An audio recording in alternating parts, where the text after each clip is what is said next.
ಬರೆದರು ಕಗ್ಗ, ಪ್ರತಿ ಸಾಲಲಿಟ್ಟರು ಸಗ್ಗ. ಗುಂಡಪ್ಪ ಬರೆದರು ಕಗ್ಗ, ಪ್ರತಿ ಸಾಲಲಿಟ್ಟರು ಸಗ್ಗ.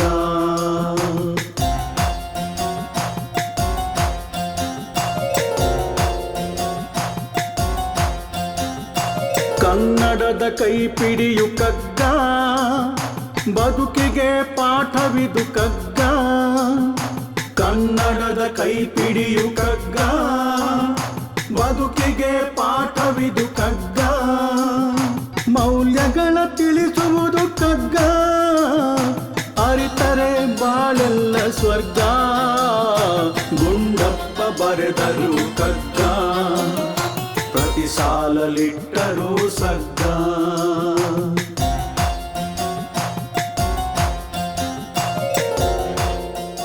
ಶ್ರೀಮತಿ ವಿದ್ಯಾ ಮತ್ತು ಶ್ರೀ ವಲ್ಲೇಶ ಶಾಸ್ತ್ರಿ ಕರ್ನಾಟಕದ ಒಂದು ಸಣ್ಣ ಹಳ್ಳಿಯಲ್ಲಿ ಜನಿಸಿದ ಶ್ರೀಯುತರು ಬೆಂಗಳೂರಿನಲ್ಲಿ ವಿದ್ಯಾಭ್ಯಾಸವನ್ನು ಮಾಡುತ್ತಿದ್ದಾಗಲೇ ರಂಗಭೂಮಿಯತ್ತ ಒಲವು ಮೂಡಿ ಬೆಂಗಳೂರಿನ ಪ್ರತಿಷ್ಠಿತ ರಂಗತಂಡ ಬೆನಕದೊಂದಿಗೆ ಗುರುತಿಸಿಕೊಂಡು ಜೋಕುಮಾರಸ್ವಾಮಿ, ಸತ್ತವರ ನೆರಳು, ಕಾಗೆ ಕುಣಿತ, ಹ್ಯಾಮ್ಲೆಟ್ ಹೀಗೆ ಅನೇಕ ನಾಟಕಗಳಲ್ಲಿ ಖ್ಯಾತ ರಂಗಕರ್ಮಿ ದಿವಂಗತ BV ಕಾರಂತ್ ಅವರ ಶಿಷ್ಯರಾಗಿ ವಿವಿಧ ಬಗೆಯ ಪಾತ್ರಗಳನ್ನು ನಿರ್ವಹಿಸುತ್ತಾ ಉತ್ತಮ ರಂಗಕರ್ಮಿ ಎನಿಸಿಕೊಂಡರು. ಬೆಂಗಳೂರಿನಿಂದ ಸಪ್ತ ಸಾಗರಗಳನ್ನು ದಾಟಿ ಅಮೆರಿಕೆಯಲ್ಲಿ ನೆಲೆಸಿದ ಮೇಲೂ ನಾಟಕದ ಗೀಳು ಕಡಿಮೆ ಆಗಲಿಲ್ಲ. ರಂಗಧ್ವನಿ ಎಂಬ ನಾಟಕ ತಂಡವನ್ನು ಹುಟ್ಟಿಹಾಕಿ ಸ್ವತಃ ಹಾಸ್ಯ ನಾಟಕಗಳನ್ನು ರಚಿಸಿ ಅದನ್ನು ಪ್ರದರ್ಶಿಸುವುದರ ಜೊತೆಗೆ ಬೆನಕ ತಂಡದವರು ಪ್ರಯೋಗಿಸುತ್ತಿದ್ದ ಹಲವಾರು ನಾಟಕಗಳನ್ನು ಅಮೆರಿಕೆಯಲ್ಲಿ ಪ್ರದರ್ಶಿಸಿ ಸೈ ಎನಿಸಿಕೊಂಡ ಅಪರೂಪದ ವ್ಯಕ್ತಿ ಇವರು.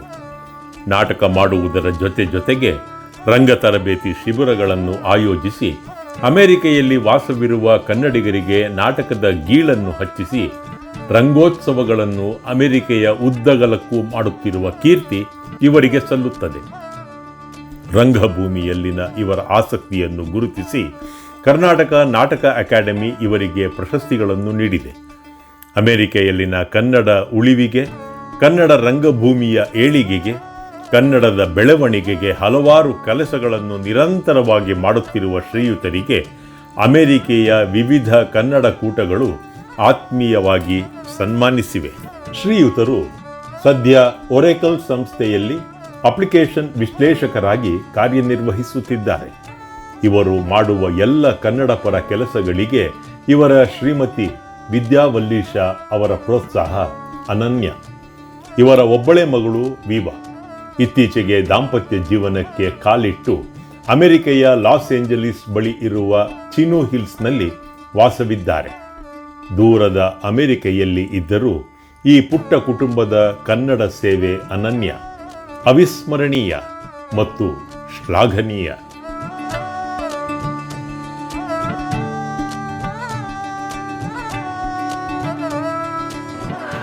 ಬೇಕು ಬೇಕದು ಬೇಕು ಬೇಕು ಇದು ಎನಗಿನ್ನೊಂದು ಬೇಕೆನ್ನುತ್ತ ಬೊಬ್ಬಿಡು ತಲಿಹ ಘಟವನಿದನು ಏಕೆಂದು ರಚಿಸಿದನೋ ಬೊಮ್ಮನಿ ಬೇಕು ಜಪ ಸಾಕೆನಿಪುದೆಂದಿಗೆಲೋ ಮಂಕುತಿಮ್ಮ ಮಂಕುತಿಮ್ಮ.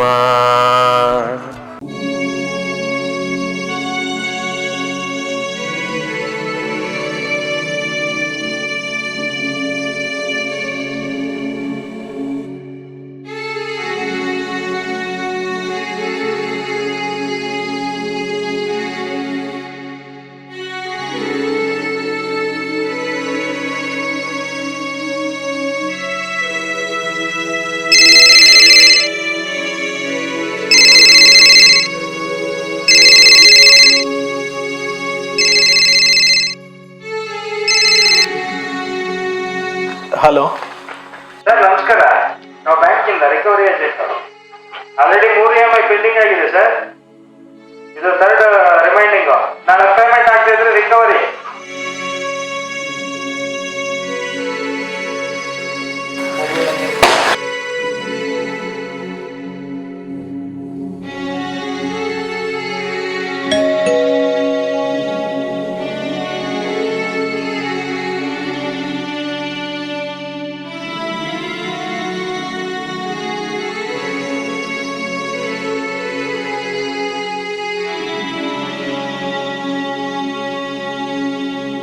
ಯಾರದ್ರಿ ಕಾಗ್ದ?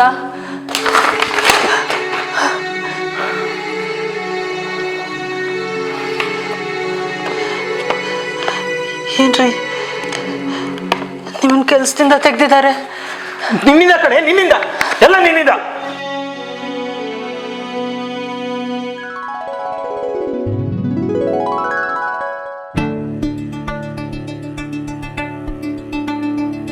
Hello hello hello. Rai Kalyani, ನೀನು ಮಹಾರಾಣಿ ಅಲ್ಲ, ಕಲ್ಯಾಣಿ. ಆಫೀಸಿಗೆ ನಂಗೆ ಲೇಟ್ ಆಗ್ತಿದೆ. ಬ್ರೇಕ್ಫಾಸ್ಟ್ ಏನು ಮಾಡಿದೆ ತಂದ್ಕೊಡು ಹೋಗು. ಇವತ್ತು ಕಿಚನ್ಗೆ ಹಾಲಿಡೇ. ಹಾಲಿಡೇನಾ? ಅಬ್ಬಬ್ಬಾ, ಅದ್ಯಾವ ಖುಷಿಗೆ? ನನ್ನ ಖುಷಿಗೆ ರೀ. ದಿನಕ್ಕೆ 3 ಸಲ ಬೇಯಿಸಕ್ಕಾಗಲ್ಲ ನನಗೆ. ಮತ್ತೆ ನನ್ನ ಹೊಟ್ಟೆಗತಿ? ನಿಮ್ಗೊಬ್ರಿಗೆ ಎಲ್ಲ ಹೊಟ್ಟೆ ಇರೋದು, ನನಗೂ ಇದೆ. ಆನ್ಲೈನಲ್ಲಿ ಆರ್ಡರ್ ಮಾಡಿ ಇಬ್ರಿಗೂ. ಓಕೆ ಜಿ ಹುಜೂರ್. ಬಟ್ ನಾಳೆ ಕಿಚನ್ ಓಪನ್ ಆಗುತ್ತಲ್ಲ? ನೋ ವೇ, ಚಾನ್ಸೇ ಇಲ್ಲ. ಇನ್ಮೇಲೆ ಫ್ರೈಡೇ ಟು ಸಂಡೇ ಒಲೆ ಹಚ್ಚಲ್ಲ, ಮ್ಯಾಚ್ ಬಾಕ್ಸ್ಗೂ ಕೈ ಹಾಕಲ್ಲ. ಏಯ್, ಏನು ಆಟ ಆಡ್ತಿದ್ಯೇನೆ? ಏನೋ ಹೋಗ್ಲಿ ಪಾಪ, ಇವತ್ತೊಂದಿನ ಅಂತ ಅಂದರೆ ದಿನ ಹೋಟ್ಲು ಅಂತಿದೆಯಲ್ಲ. ಹೋಗ್ತಾ ಬರ್ತಾ ಹೋಟ್ಲಲ್ಲೇ ತಿಂತಿದ್ರೆ ಆರೋಗ್ಯದ ಕತೆ ಏನಾಗಬೇಡ. ಸರಿ, ಹಾಗಿದ್ರೆ ಅಡ್ಗೆಯವ್ರನ್ನ ಇಟ್ಕೊಳ್ಳೋಣ ಬಿಡಿ. ಹಾ, ಇರೋ ಇಬ್ರಿಗೆ ಅಡ್ಗೆವ್ರ? ಕೇಳ್ದವ್ರು ನಗ್ತಾರ ಕಣೆ. ನಿಜ, ನಗ್ತಾರೆ. ಯಾತಕ್ಕೆ ಹೇಳಿ? ಇಷ್ಟು ದುಡಿದ್ರು ಅಡ್ಗೆಯವ್ರನ್ನ ಇಟ್ಕೊಂಡಿಲ್ವಲ್ಲ ಅಂತ. ಅಲ್ಲ ಕಣೆ, ಅಲ್ಲಾಗಿಲ್ಲ, ಏನಿಲ್ಲ, ಅಡ್ಗೆಯವ್ರನ್ನ ಇಟ್ಕೋತಾ ಇದೀವಿ ಅಷ್ಟೇ. ಅವ್ರೇನು ಬಿಟ್ಟಿ ಬಂದ್ ಮಾಡ್ತಾರೇನೆ?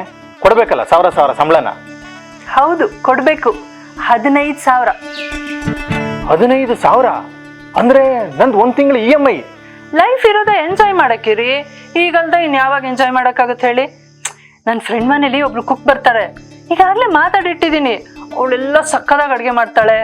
ಅವಳು ನಮ್ಮ ಮನೆಗೆ ಬರ್ತಾ ಇದ್ದಾಳೆ ಅಷ್ಟೇ. ಎಲ್ಲ ಡಿಸೈಡ್ ಮಾಡ್ಬಿಟ್ಟೆ ನನ್ಗೆ ಹೇಳ್ತಿದ್ಯಾ? ಹೆಂಡ್ತೀರಿ ನಾನು, ಅಧಿಕಾರ ಇದೆ.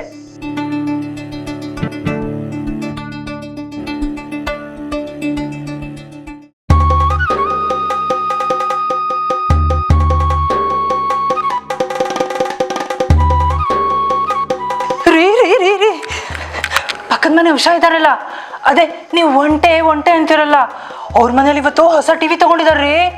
ಬಂದ್ ನೋಡಿ ಅಂತ ವಯ್ಯಾರ ಮಾಡ್ಕೊಂಡು ಕುಸ್ಕೊಂಡು ಕರೀತು. ನಂಗೇನು ಹೋಗಕ್ಕೆ ಇಷ್ಟ ಇರಲಿಲ್ಲ, ಆದ್ರೆ ಕರೆದ್ರೂ ಹೋಗಲಿಲ್ಲ ಅಂತ ಅಂದರೆ ಎಷ್ಟು ಕೊಬ್ಬು ಇವಳಿಗೆ ಅಂತ. ನಿಮ್ಮ ಹೆಂಡತಿ ಬಗ್ಗೆ ಎಷ್ಟು ಕೊಬ್ಬು ಅಂತ ಊರೆಲ್ಲ ಹೇಳ್ಕೊಂಡು ತಿರ್ಗಾಡಿದ್ರೆ ಚೆನ್ನಾಗಿರಲ್ಲ ನೋಡಿ, ಅದಕ್ಕೆ ಹೋಗಿ ಬಂದೆ. ಆದರೆ ಸುಳ್ಳು ಹೇಳಬಾರ್ದು ರೀ, ಟಿ ವಿ ಮಾತ್ರ ತುಂಬ ಚೆನ್ನಾಗಿತ್ತು. ನನಗಂತೂ ಭಾಳ ಇಷ್ಟ ಆಗೋಯ್ತಪ್ಪ. ಅಂಥದ್ದೇ ಟಿ ವಿ ನಮ್ಮನೆ ಗೋಡೆ ಮೇಲೂ ಇದ್ದರೆ ಎಷ್ಟು ಚೆನ್ನಾಗಿರುತ್ತಲ್ವಾ? ಹೌದೌದು, ಗೋಡೆಗೆ ಲಕ್ಷಣ, ನನ್ನ ಜೇಬ್ಗೆ ಅವಲಕ್ಷಣ. ತಿಂಗಳು ಕೊನೆಯಲ್ಲಿ ಅದೇ ಗೋಡೆಗೆ ಹೋಗಿ ನಾನು ತಲೆ ಚೆಚ್ಕೋಬೇಕು ಅಷ್ಟೇ. ಇಷ್ಟು ಕೇಳಿದ್ರೆ ಅಷ್ಟು ಹೇಳ್ತೀರಾ? ನಾನೇನು ನನಗೋಸ್ಕರನ ಕೇಳಿದೆ? ನಮ್ಮ ಮನೆಗೋಸ್ಕರ ತಾನೇ ಕೇಳಿದ್ದು. ಅಷ್ಟಕ್ಕೂ ನಿಮ್ಗೇನು ಕಡಿಮೆ ಆಗಿದೆ ಹೇಳಿ? ಲಕ್ಷ ಸಂಪಾದನೆ ಮಾಡ್ತೀರಾ, ಅದನ್ನ ಇಟ್ಕೊಂಡು ಏನ್ರಿ ಮಾಡ್ತೀರಾ ನೀವು? ನಿಮಗೂ ತಂದೆ ತಾಯಿ ಅಣ್ಣ ತಂಗಿ ಅಂತ ಇದ್ದಿದ್ರೆ ನಾನೇನು ಕೇಳ್ತಿರ್ಲಿಲ್ಲಪ್ಪ. ನಿಮಗೆ ನನ್ನನ್ನು ಬಿಟ್ರೆ ಇನ್ಯಾರಿದ್ದಾರೆ ಹೇಳಿ? ಅಲ್ಲ, ನನಗೆ ಗೊತ್ತಿಲ್ದಂಗೆ ಏನಾದರೂ ಇನ್ನೊಂದು ಸಂಬಂಧ ಇಟ್ಕೊಂಡಿದ್ದೀರಾ ಹೇಗೆ? ಲೇ ಕಲ್ಯಾಣಿ, ನಾಲಿಗೆ ಸ್ವಲ್ಪ ಫುಲ್ ಸ್ಟಾಪ್ ಹಾಕೆ. ಮತ್ತಿನ್ನೇನ್ರಿ ನಿಮ್ದು ಸಮಸ್ಯೆ? ಅಲ್ಲ, ಉಷಾ ಗಂಡಂಗೆ ನಿಮ್ಮಂತ ಒಳ್ಳೆ ಕೆಲಸನೂ ಇಲ್ಲ, ಸಂಬಳನೂ ಇಲ್ಲ, ಆದ್ರೂ ಅವ್ರು ಪ್ರತಿ ತಿಂಗಳು ಏನಾದರೂ ತರ್ತಾನೆ ಇರ್ತಾರೆ ಗೊತ್ತಾ? ಅವ್ರದ್ದೆಲ್ಲ ಕ್ರೆಡಿಟ್ ಕಾರ್ಡ್ ಜೀವನ ಕಣೆ. ನೀವು ಇಟ್ಕೊಂಡಿದ್ದೀರಲ್ಲ 2-3 ಕ್ರೆಡಿಟ್ ಕಾರ್ಡ್ನ, ತಿಂಗಳು ಕಟ್ಕೊಂಡು ಹೋದ್ರೆ ಆಯ್ತಪ್ಪ. ಲೇ ಕಲ್ಯಾಣಿ, ನಿನ್ಗೆ ಅರ್ಥ ಆಗಲ್ಲ ಕಣೆ. ಕಾರ್ಡ್ ಸ್ವೈಪ್ ಮಾಡೋದು 2 ನಿಮಿಷ, ಆದರೆ ಅದನ್ನು ತೀರ್ಸೋದಕ್ಕೆ 4 ವರ್ಷ ಬೇಕು. ಪಕ್ಕದ ಮನೆಯವ್ರ ಸುಖ ನೋಡಿ ನಮ್ಮ ಜೀವನ ಅಳಿಬಾರ್ದು ಕಣೆ. ಏನಾದ್ರೂ ಕೇಳಿದ್ರೆ ಪಂಕ ಮಾತಾಡ್ತೀರಾ. ಏನೋ ಇವರೊಬ್ಬರೇ ಪ್ರಪಂಚದಲ್ಲಿ ಖರ್ಚು ಮಾಡೋದು ಅನ್ನೋ ಹಾಗೆ. ಅಲ್ಲ ಕಣೆ ಕಲ್ಯಾಣಿ, ನಮ್ಮ ಟಿವಿಗೆ ಇವಾಗ ಏನಾಗಿದೆ ಅಂತ.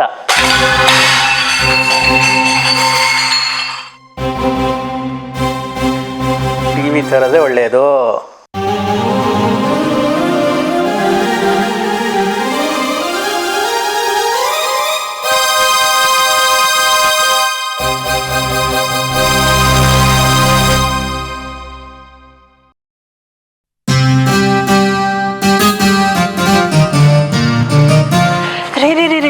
ಈಗ ಬಂದ್ರಾ? ಬನ್ನಿ ಕೂತ್ಕೊಳ್ಳಿ. ಅಲ್ಲ, ನಿಮಗೆ ಕಾಫಿ ತರಲಾ, ಟೀ ತರಲಾ, ಹಾರ್ಲಿಕ್ಸ್ ತರಲಾ, ಬೋನ್ವಿಟಾ ತರಲಾ, ಅಥವಾ ತಣ್ಣಗೇನಾದ್ರು ಜ್ಯೂಸ್ ಮಾಡ್ಕೊಂಬರ್ಲಾ? ಏನಿವತ್ತು ಇಷ್ಟೊಂದು ಉಪಚಾರ? ಯಾವುದಕ್ಕೆ ಪೀಠಕ್ಕೆ? ಅದು ವೈಟ್ ಫೀಲ್ಡ್ ಇದೆಯಲ್ಲ, ಅಲ್ಲಿ ಅಲ್ಲಿ ಸೈಟ್ ಮಾಡ್ತಾ ಇದ್ದಾರೆ. ತುಂಬ ಚೀಪಾಗಿ ಸೈಟ್ಸ್ ಇದೆ ಅಲ್ಲಿ.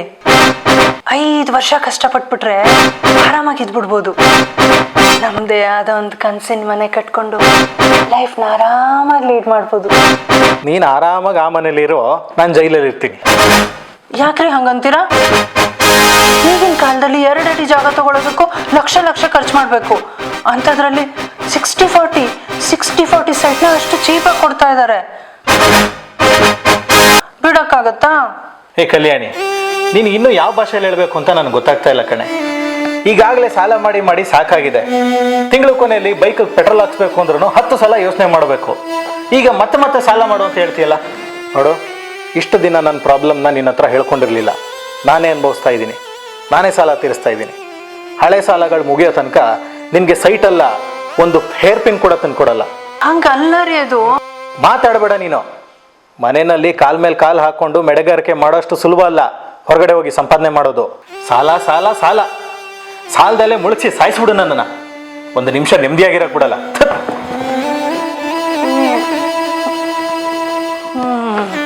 ಅದು ಹೇಗೆ ನೀವು ಒಪ್ಕೊಳ್ಳೋದಿಲ್ವೋ ನಾನು ನೋಡ್ತೀನಿ. ಅಲ್ರಿ,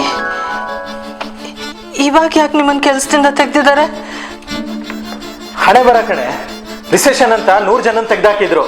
ಈಗ ನಾನು 101ನೇವನು. ಮೈ ತುಂಬ ಸಾಲ. ಇದು ಬೇಕು, ಅದು ಬೇಕು, ಕಂಡ್ಕೊಂಡಿದ್ದಿಲ್ಲ, ಬೇಕು ಬೇಕು ಬೇಕು ಅಂತ ಹೇಳಿ ನನ್ನ ಜೀವನನೇ ಸಾಕು ಸಾಕು ಅನ್ನಂಗೆ ಮಾಡ್ಬಿಟ್ಟಿಯಲ್ಲೇ. ತೃಪ್ತಿನ ಈಗ? ಸಂತೋಷನ? ಬೆಳಗಾದ್ರೆ ಬಂದು ಕುತ್ಕೊಂತಾರಲ್ಲ ಸಾಲ ಕಟ್ಟಿ ಅಂತ. ಈಗ ಕೆಲಸನೂ ಇಲ್ಲ, ಎಲ್ಲಿಗೋಗಿ ಸಾಯ್ಲಿ ನಾನು? ನಿನ್ ಮಾತು ಕೇಳಿ ಕೇಳಿ ಜೀವನನೇ ಸರ್ವನಾಶ ಆಗೋಯ್ತು ಕಣೆ.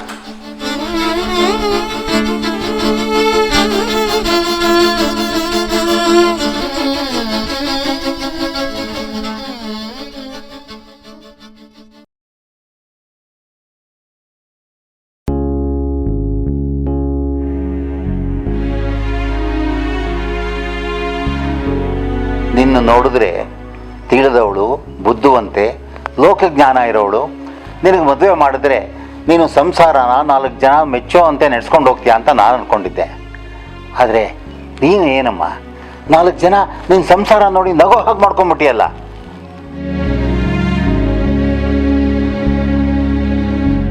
ಕಾರ್ಯೇಶು ದಾಸಿ, ಭೋಜ್ಯೇಶು ಮಾತಾ, ಸಲಹೇಶು ಮಂತ್ರಿ ಅಂತ ಕರೀತಾರೆ.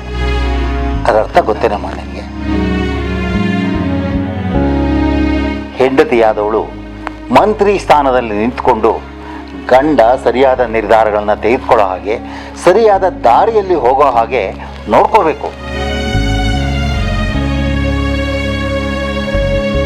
ಈ ಥರ ದುಂದು ವೆಚ್ಚಗಳಿಗೆ ಆಸ್ಪದ ಕೊಡದೇ ಇರೋ ಹಾಗೆ ನೋಡ್ಕೋಬೇಕು. ಆದರೆ ನೀನೇ ಇಲ್ಲಿ ಅಂತ ಕೆಲಸ ಮಾಡಿ ನಿನ್ನ ಗಂಡನ್ನ ಖಾಲಿ ಕೈಲಿ ನಿಲ್ಲಿಸಿದ್ಯಲ್ಲಮ್ಮ. ಮನುಷ್ಯನಿಗೆ ಆಸೆ ಇರಬೇಕು ನಿಜ, ಆದರೆ ದುರಾಸೆ ಇರಬಾರ್ದು.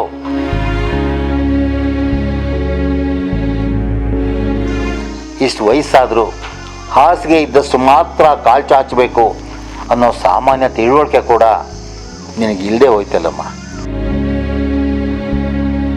ಇಲ್ಲಿ ಕೇಳು, ಜೀವನದಲ್ಲಿ ಕಾಸಿರೋವರೆಗೂ ಮಾತ್ರ ಎಲ್ಲರೂ ನಮ್ಮವರೇ. ಆದರೆ ಕಾಸಿಲ್ಲದೆ ಇದ್ದಾಗ ಯಾರು ಕೂಡ ನಮ್ಮ ಸಹಾಯಕ್ಕೆ ಬರೋದಿಲ್ಲ. ಇರೋರು ನೀವಿಬ್ರು, ಇಷ್ಟು ದೊಡ್ಡ ಮನೆ, ಇನ್ನು ಕೈ ಕಾಲಿಗೆ ಆಳುಗಳು, ದುಡಿಯೋಕೊಬ್ರು, ತಿನ್ನೋದಕ್ಕೆ 10 ಜನ. ಇವನ ಒಳ್ಳೆ ಗುಣಗಳನ್ನ ನೀನು ದುರುಪಯೋಗ ಪಡಿಸ್ಕೊಂಡ್ಬಿಟ್ಟೆ. ನಿನ್ನನ್ನು ಮಗಳು ಅಂತ ಹೇಳ್ಕೊಳಕ್ಕೆ ನನಗೆ ನಾಚಿಕೆ ಆಗುತ್ತೆ. ಅಪ್ಪ, ದಯವಿಟ್ಟು ನನ್ನ ಕ್ಷಮಿಸ್ಬಿಡಿ ಅಪ್ಪ. ಕ್ಷಮಿಸೋದ್ರಿಂದ ಸಾಲಗಳು ತೀರುತ್ತೇನಮ್ಮ? ಸಮಸ್ಯೆಗಳು ಪರಿಹಾರ ಆಗುತ್ತಾ? ಇಷ್ಟಕ್ಕೆಲ್ಲ ಕಾರಣ ನಾನೇ ಅಪ್ಪ. ರೀ, ನನ್ನನ್ನು ಕ್ಷಮಿಸೋದು ಬಿಡೋದು ನಿಮಗೆ ಬಿಟ್ಟಿದ್ದು. ಆದರೆ ನಾನಂತೂ ಇನ್ಮೇಲೆ ಇಂಥ ಕೆಲಸ ಮಾಡಲ್ಲ ರೀ. ನನ್ನ ತಪ್ಪು ನನ್ನಿಂದಾನೇ ಸರಿ ಹೋಗ್ಲಿ. ನನ್ನ ಒಡವೆಗಳನ್ನ ಮಾರಿದ್ರೆ ಒಂದಷ್ಟು ಸಾಲ ತೀರುತ್ತೆ. ಅದೇನೋ ಹೇಳ್ತಾರಲ್ಲ, ಓಲೆ ಮಾಡಿಸೋದಕ್ಕೆ ಸಾಲ ಮಾಡ್ದ, ಕಡೆಗೆ ಆ ಮಾಡಿ ಸಾಲನ ತೀರಿಸೋದಕ್ಕೆ ತಿರ್ಗಾ ಓಲೆನ ಮಾಡ್ದ ಅಂತ. ಸಾಲನೋ ಸೋಲನೋ, ನಿನ್ನ ಗಂಡ ಪ್ರೀತಿಯಿಂದ ಆ ಒಡವೆಗಳನ್ನೆಲ್ಲ ನಿನಗೆ ಮಾಡಿಸ್ಕೊಟ್ಟಿದ್ದಾನೆ. ಈಗ ಅದನ್ನು ಮಾರಿಬಿಟ್ಟು ಅವನ ಪ್ರೀತಿಗೆ ಅವಮಾನ ಮಾಡೋಕ್ಕಾಗುತ್ತೇನೋ? ಬೇಡ ಪ್ರದೀಪ, ನಿನ್ನ ಸಾಲನೆಲ್ಲ ನಾನು ತೀರಿಸ್ತೀನಿ ಕಣಯ್ಯ. ಮಾವ, ಸದ್ಯ ಇವಳಿಗೆ ಬುದ್ಧಿ ಬಂತಲ್ಲ, ನನಗೆ ಅಷ್ಟೇ ಸಾಕು. ಕಲ್ಯಾಣಿ, ಇರೋದ್ರಲ್ಲೇ ನಾವು ಸುಖ ಕಟ್ಕೋಬೇಕಮ್ಮ. ಹಾಗೆ ನೋಡೋಕ್ಕೋದ್ರೆ ಮನುಷ್ಯನ ಆಸೆಗಳಿಗೆ ಕೊನೆ ಅನ್ನೋದೇ ಇಲ್ಲ. ಎಷ್ಟಿದ್ರೂ ಕೂಡ ಬೇಕು ಬೇಕು ಅಂತ ಅನ್ನಿಸ್ತಾ ಇರುತ್ತೆ. ಆದರೆ ಅಯ್ಯಯ್ಯೋ ಸಾಕಪ್ಪ ಸಾಕು, ಇನ್ನು ಬೇಡ ಬೇಡ ಬೇಡ ಅನ್ನೋದು ಯಾವಾಗ ಗೊತ್ತಾ? ಊಟದ ತಟ್ಟೆ ಮುಂದೆ ಕೂತ್ಕೊಂಡಾಗ. ಅದು ಹೊಟ್ಟೆ ಬಿರಿಯ ತಿಂದ ಮೇಲೆ ಒಂದೇ ಒಂದು ತುತ್ತು ಕೂಡ ನಾವು ಹೆಚ್ಚಿಗೆ ತಿನ್ನೋದಕ್ಕಾಗೋದಿಲ್ಲ. ಈ ತತ್ವ ಪ್ರತಿಯೊಂದಕ್ಕೂ ನಾವು ಅಳವಡಿಸ್ಕೊಂಡ್ರೆ ಜೀವನ ಎಷ್ಟು ಸುಂದರವಾಗಿರುತ್ತೆ ಅನ್ನೋದು ಗೊತ್ತೇನಮ್ಮ ನಿನಗೆ? ಪ್ರತಿಯೊಂದಕ್ಕೂ ಮಿತಿ ಹಾಕೋಬೇಕು. ಏನೋ ಸರಿಪ್ಪ. ಗೊತ್ತಾಯ್ತಾ? ಬಾ, ನಿನಗೆ ಇನ್ನೊಂದು ಗುಟ್ಟು ಹೇಳ್ತೀನಿ ನಾನು. ನಿನ್ನ ಗಂಡ ನಿನಗೆ ಮನೆ ಖರ್ಚಿಗೆ ಅಂತ ದುಡ್ಡು ಕೊಡ್ತಾನಲ್ಲ, ಅದರಲ್ಲಿ ಸ್ವಲ್ಪ ಎಗರಿಸ್ಬಿಡು. ಅದನ್ನು ಸಾಸೆ ಡಬ್ಬದಲ್ಲಿ ಹಾಕಿಟ್ಬಿಟ್ಟು ಮರ್ತು ಬಿಡು. 2 ವರ್ಷ ಬಿಟ್ಕೊಳ್ಳೋ ಅಷ್ಟೊತ್ತಿಗೆ ನೀನು 1 kg ಚಿನ್ನ ತಗೋಬೋದು. ನೀನು ನಮ್ಮನು ಹೀಗೆ ಮಾಡಿದಕ್ಕೆ ತಾನೇನೆ ನಾನು ನಿನ್ನ ಮದುವೆ ಮಾಡೋಕ್ಕೆ ಸಾಧ್ಯ ಆಗಿದ್ದು. ಪ್ರಸ್ತುತ ಕಗ್ಗದಲ್ಲಿ ಮಾನ್ಯ ಗುಂಡಪ್ಪನವರು ಅದ್ಭುತವಾದ ಒಂದು ಮಾತನ್ನ ಹೇಳ್ತಾರೆ. ಮನುಷ್ಯನಿಗೆ ಆಸೆಗಳು ಸಹಜ, ಅದು ಬೇಕು, ಇದು ಬೇಕು, ಮತ್ತೊಂದು ಬೇಕು, ಇದನ್ನ ಆಸೆ ಪಡೋದು ಸಹಜ. ಆದರೆ ಈ ಆಸೆಗೆ ಒಂದು ಮಿತಿ ಇರಬೇಕು ಅಂತಾರೆ. ನಾವು ಬೇಕು ಬೇಕು ಬೇಕು ಅಂತ ಹೇಳ್ತಾ ಬೇಕಾದದ್ದನ್ನೆಲ್ಲವನ್ನೂ ಕೊಂಡ್ಕೊಂಡ್ಬಿಡ್ತೀವಿ. ಆದರೆ ಎಷ್ಟೋ ಸಲ ಅತ್ಯಗತ್ಯವಾದದ್ದನ್ನ ಕೊಂಡ್ಕೊಳ್ಳೋದಿಕ್ಕೆ ನಮ್ಮ ಹತ್ರ ಹಣಕಾಸು ಇರೋದಿಲ್ಲ. ಆದುದರಿಂದ ಬೇಕು ಬೇಕು ಎಂಬುದಕ್ಕೆ ಹಾಕಿ ಸ್ವಲ್ಪ ಬ್ರೇಕು ಅಂತ ಹೇಳ್ತೀವಲ್ಲ, ಆ ಮಾತನ್ನ ಮಾನ್ಯ ಗುಂಡಪ್ಪನವರು ಬಹಳ ಅದ್ಭುತವಾದ ರೀತಿಯಲ್ಲಿ ಇಲ್ಲಿ ಕಟ್ಕೊಟ್ಟಿದ್ದಾರೆ. ಧನ್ಯವಾದಗಳು.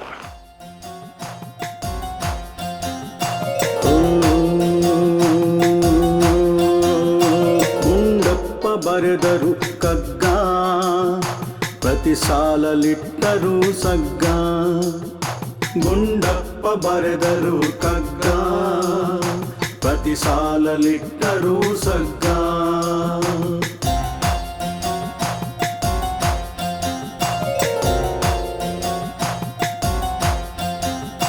ಕನ್ನಡದ ಕೈಪಿಡಿಯು ಕಗ್ಗ, ಬದುಕಿಗೆ ಪಾಠವಿದು ಕಗ್ಗ.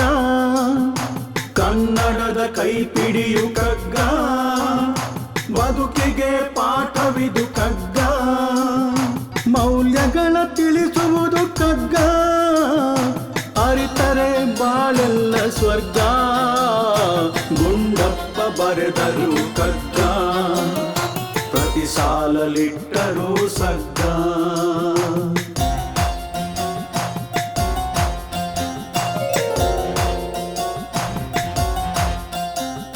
ನೂರೆಂಟು ಅರ್ಥಗಳ ಕಗ್ಗ, ಮನುಕುಲಕ್ಕೆ ಕನ್ನಡಿಯು ಕಗ್ಗ. 108 ಅರ್ಥಗಳ ಕಗ್ಗ, ಮನುಕುಲಕ್ಕೆ ಕನ್ನಡಿಯು ಕಗ್ಗ. ವೇದಾಂತ ಸಾರವಿದು ಕಗ್ಗ, ಕನ್ನಡದ ಗೀತೆ ಇದು ಕಗ್ಗ. ಗುಂಡಪ್ಪ ಬರೆದರು ಕಗ್ಗ, ಪ್ರತಿ ಸಾಲಲಿಟ್ಟರು ಸಗ್ಗ. ಗುಂಡಪ್ಪ ಬರೆದರು ಕಗ್ಗ, ಪ್ರತಿ ಸಾಲಲಿಟ್ಟರು ಸಗ್ಗ.